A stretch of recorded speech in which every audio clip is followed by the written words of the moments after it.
5 દિવસમાં ગરમી સિઝનનો record તોડશે, 43 degree વટાવશે.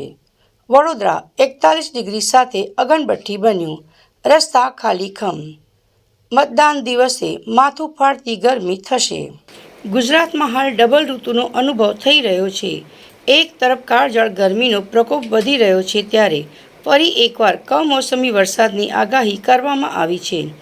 રાજ્યભર ઉનાળે કમોસમી વરસાદની આગાહી કરવામાં આવી છે. હવામાન વિભાગ અનુસાર આગામી દિવસોમાં દક્ષિણ ગુજરાત અને સૌરાષ્ટ્રના કચ્છના કેટલાક વિસ્તારોમાં વરસાદ પડી શકે છે. આમ રાજ્યભરના લોકોને ગરમી અને અચાનક આવતા વરસાદ એમ બંને માટે તૈયાર રહેવું પડશે. વડોદરા અત્યારે જાણે અગનભઠ્ઠીમાં શેકાઈ રહ્યું હોય તેવી સ્થિતિ છે. શહેરમાં તાપમાન 41 ડિગ્રી નોંધાયું છે. બપોરના સમયે રસ્તાઓ પર જાણે અઘોષિત કર્ફ્યુ લાગ્યો હોય તેમ રસ્તાઓ સાવ ખાલીખમ જોવા મળી રહ્યા છે. લોકો ગરમી અને લૂથી બચવા માટે ઘરની અંદર રહેવાનું પસંદ કરી રહ્યા છે. વાત અહીં પૂરી થતી નથી. આગામી 5 દિવસમાં સૂર્યદેવ હજુ વધુ આકરા પાણીએ થશે. ગરમીનો પારો 43 ડિગ્રીએ પહોંચવાની પૂરેપૂરી સંભાવના છે.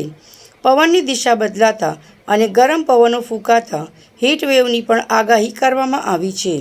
સૌથી ચિંતાજનક સમાચાર મતદારો માટે છે, જે લોકશાહીના પર્વ એટલે કે મતદાનના દિવસે જ માથું ફાડી નાખતી ગરમી પડવાની શક્યતા છે.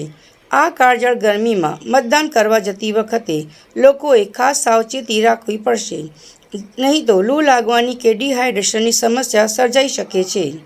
આ સ્થિતિમાં તંત્ર અને ડોક્ટરો દ્વારા ખાસ અપીલ કરવામાં આવી છે. બપોરના સમયે બિનજરૂરી બહાર નીકળવાનું ટાળો. ખૂબ જ પ્રમાણમાં પાણી, છાશ અને ફ્રૂટ જ્યુસ પીવો. હળવા રંગના અને સુતરાઉ કપડાં પહેરો. જો મતદાન કરવા જાઓ છો તો મોઢા પર રૂમાલ અને ટોપી જરૂર રાખો. ગરમીના આ કહેર વચ્ચે પોતાની અને પરિવારની કાળજી રાખો.